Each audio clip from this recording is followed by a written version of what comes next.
A group of frogs are traveling in the woods. Yes, I love frog stories. A group of frogs are traveling in the woods. Two of them fall down into a deep pit and begin jumping, trying to get out of the pit. All the other frogs gather around the pit, and when they see how deep the pit is, they begin to tell those two frogs that they are as good as dead.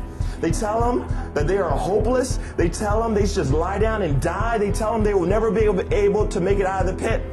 One of the two frogs in the pit takes heed to what the other frogs are saying, and so he gets discouraged. He focuses on negative thoughts. He feels like his situation is hopeless, and he just gives up. He stops jumping, and he just lies down and dies. But the other frog keeps on jumping and jumping and jumping. The crowd of frogs outside of the pit continue to yell at him words of discouragement. You're hopeless. This pit is too deep. Just give up.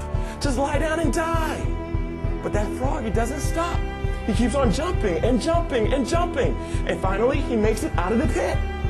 Everybody was surprised. Then they discovered that he was hearing impaired.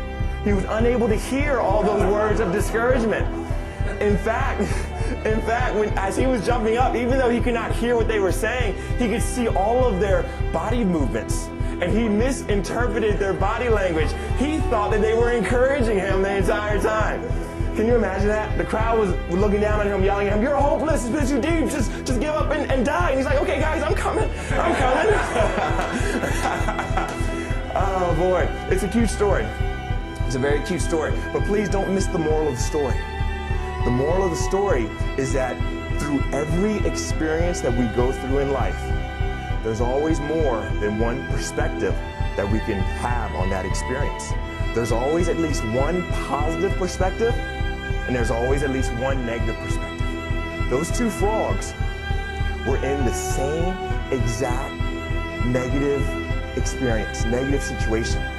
But one of them had a positive perspective, and the other one had a negative perspective.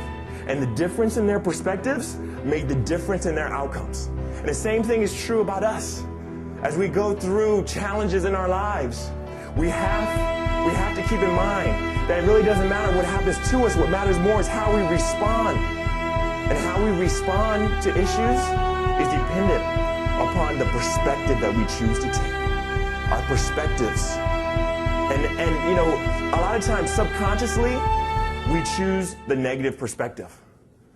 But we can change that. We can consciously build a habit of choosing the positive perspective.